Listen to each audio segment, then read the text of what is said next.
اس وقت ہمارے ساتھ دو معزز مہمان جوائن کر چکے ہیں اس سیشن میں. ان کو خوش آمدید کہیں گے. حافظ عثمان ڈوگر صاحب ہیں، نعت خواں ہیں. ان کو ویلکم کرتے ہیں. حافظ صاحب السلام علیکم، کیسے ہیں آپ؟ خیریت سے جی؟ ماشاء اللہ، الحمدللہ جی، الحمدللہ. ان کے ساتھ آپ کی جانی پہچانی شخصیت ہیں، فاضل مدینہ یونیورسٹی ہیں. عرصہ 9 سال تک مدینہ یونیورسٹی میں پڑھنے اور 4 سال تک وہاں پڑھانے کی ان کو سعادت حاصل رہی ہے. 3 سال تک مسجد نبوی اور روضہ رسول صلی اللہ علیہ وآلہ وسلم اور ریاض الجنہ جیسے مقامات پر خدمات کا شرف بھی حاصل رہا ہے. ہمارے ہوسٹ بھی رہے ہیں، میزبان بھی رہے ہیں. یہ مدینہ شریف میں اور مکہ مکرمہ میں ہماری ملاقاتیں بھی رہی ہیں.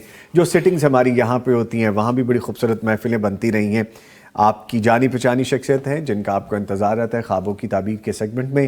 شیخ ہاشم یزمانی صاحب، ان کو بھی خوش آمدید کہیں گے. سر السلام علیکم. وعلیکم السلام ورحمۃ اللہ. کیسے سر؟ خیریت سے؟ الحمدللہ. آج تھوڑی دیر کے لیے آپ نے مجھے سرپرائز کیا. میں نے کہا یزمانی صاحب آج نظر نہیں آ رہے، تو یزمانی صاحب ہیں کہاں پہ؟ میں نے کہا دیکھیں ضرورت محسوس کرتے ہیں کہ سر اشد ضرورت سیگمنٹ تھا، تو پھر وہ مجھے تو خوابوں کی تعبیر نہیں آتی، تو میں نے تو خود اٹھ کے بریک لے کے پہنچ جانا تھا. کدھر ہے یزمانی صاحب؟ آئیے تشریف لائیے. اب لوگ یہی سمجھتے ہیں کہ آپ کو بھی تعبیر آ چکی ہے، اس لیے لوگ آپ سے بھی پوچھنا شروع ہو گئے. اللہ مجھے بالکل نہیں آتی، مجھے نہیں آتی جی. یہ یزمانی صاحب کو ہی ماشاءاللہ جن کو ملکہ حاصل ہے، اللہ تعالیٰ نے جن کو یہ سمجھ بوجھ اور علم دیا ہے وہی بتا سکتے ہیں. مجھے جسارت بھی نہیں کرنی اور کرنی بھی نہیں چاہیے. جس چیز کا آپ کو علم نہ ہو اس کے بارے میں کلیم نہیں کرنا چاہیے. لے جی، گفتگو جاری رہے گی. بلکہ ہماری ایک بہن ہے، ان کا نام میں ضرور لیتا ہوں، مصباح نبیل. وہ کہہ رہی ہیں ہاشم بھائی آ جائیں، ہم آپ کا انتظار کر رہے ہیں، اور آگے لکھتے ہیں شکر ہے آپ آ گئے. تو جناب یہ آپ کی محبت ہے. لے جی، یہ سلسلہ تو چلتا رہے گا. یزمانی صاحب خواب ہیں اور وہ شامل کرتے ہیں. اور لے جی، ایک بڑا مزے کا آپ کے لیے عثمان بھائی یہاں پہ آ گئے. محسن وی لاگ جو آئی ڈی ہے وہ لکھتے ہیں عثمان بھائی لو یو. آگے کس بھی بھیج دی اور دل بھی بھیج دیا آپ کو. یہ بھی محبت کا اظہار. چلیں جی، یہ تو چٹ چاٹ چلتی رہنی ہے. اچھا، یزمانی صاحب خواب ہے، لکھتے ہیں میں غیر شادی شدہ ہوں، لیکن شادی اس میں سے غائب ہے، تو غیر شدہ آ گیا یہاں پہ. میں کمپلیٹ کر رہا ہوں. لکھتے ہیں میں غیر شادی شدہ ہوں، خواب میں خود کو دیکھتا ہوں کہ ایک صحرا میں کسی درخت کے نیچے اکیلا بیٹھا ہوں. تعبیر کیا ہوگی؟ بسم اللہ الرحمن الرحیم. صحرا کے اندر نظامی صاحب اگر کوئی بندہ دیکھے کسی اپنے آپ کو کہ وہ تنہا بیٹھا ہوا ہے اور درخت کے نیچے بیٹھا ہوا ہے اور کچھ سوچوں میں گم ہے، اس کی پہلی تو توجہ یہ ہے کہ وہ شخص سوچوں میں کون گم ہوتا ہے کہ جس کے آگے ابھی روزگار کے مسائل ہوں، جس کو کچھ نظر نہ آ رہا ہو، جس کا فیوچر جو ہے وہ ابھی کچھ سجائی نہیں دے رہا، پتہ نہیں کاروبار لگے گا نہیں لگے گا. جیسے ہمارے مزدور بھائی صبح صبح یہی انتظار ہوتا ہے، بلکہ رات کو یہی ہوتی سوچ کہ پتہ نہیں صبح دیہڑی لگے گی یا نہیں لگے گی. تو اس کا مطلب یہ ہے کہ وہ ان کے آگے خالی صحرا ہے، ابھی کچھ بھی وہاں پر نظر نہیں آ رہا. تو ایک تو ایسا شخص اپنے معاش کی فکر میں گم ہے اور سوچ رہا ہے کہ میرا مستقبل کہاں ہوگا. صحرا ہے نا، خالی ہے. تو ایسا شخص، اس کے لیے اگر وہ درخت کے نیچے بیٹھا ہوا ہے تو اگرچہ مستقبل اس کو تاریک نظر آ رہا ہے، خالی نظر آ رہا ہے، لیکن درخت کی چھاؤں اور درخت کا سایہ موجود ہے، وہ ٹھنڈک موجود ہے. گویا کہ اللہ تعالیٰ کی طرف سے جو رحمت ہے. لوگ جو مرضی کہیں کسی کے بارے میں، لوگ آپ کو اسباب مہیا کریں یا نہ کریں، جب درخت کی چھاؤں اور سایہ موجود ہے تو گویا کہ اللہ تعالیٰ کی طرف سے رحمت، اس کا وجود یہاں پر نظر آ رہا ہے. ٹھیک. یہاں پر روزگار کا اگر معاملہ ہے تو انشاءاللہ وہ بھی حل ہوگا. اور انہوں نے کہا کہ یہ غیر شادی شدہ ہیں، تو ان کو نہ صرف روزگار ملے گا بلکہ روزگار سے جو کچھ یہ کما کے لائیں گے اس کو سنبھالنے والی بھی ملے گی. اچھا، ماشاءاللہ، خوشخبری ہے اس میں انشاءاللہ. اچھا، یعنی آدمی جب پیسہ کما کے لاتا ہے، رسول اللہ صلی اللہ علیہ وسلم نے فرمایا کہ جو گھر والی ہے وہ اپنے شوہر کی عزت کی بھی رکھوالی ہے اور اس کا جو مال آتا ہے اس کی بھی وہ ذمہ دار ہے. تو اس شخص کو انشاءاللہ روزگار بھی ملے گا اور اس پیسے کو سنبھالنے والی عورت یعنی اس کی رفیق سفر وہ بھی ملے گی انشاءاللہ. ٹھیک. حضرت موسیٰ علیہ السلام جب اس طرح چلتے چلتے سفر کے اندر تھک گئے تو وہ بھی صحرا کے اندر نا اس طرح ایک درخت کے نیچے بیٹھ گئے. اور وہاں کہتے ہیں حضرت شعیب علیہ السلام کی بیٹیاں تھیں جنہوں نے پانی پلایا کنویں سے، پانی نہیں پلا پا رہی تھیں تو انہوں نے ان کی بکریوں کو پانی پلا دیا اور پھر درخت کے نیچے آ کر بیٹھ گئے اور اللہ تعالیٰ سے عرض کرنے لگے رب انی لما انزلت الی من خیر فقیر، کہ یا اللہ میں مسافر ہوں، کچھ عطا پتہ نہیں کہاں پہنچنا ہے اور کھانا پینے کے لیے بھی کچھ نہیں ہے. یا اللہ جو بھی خیر تو نے اتار رکھی ہے میں ہی اس کا محتاج ہوں.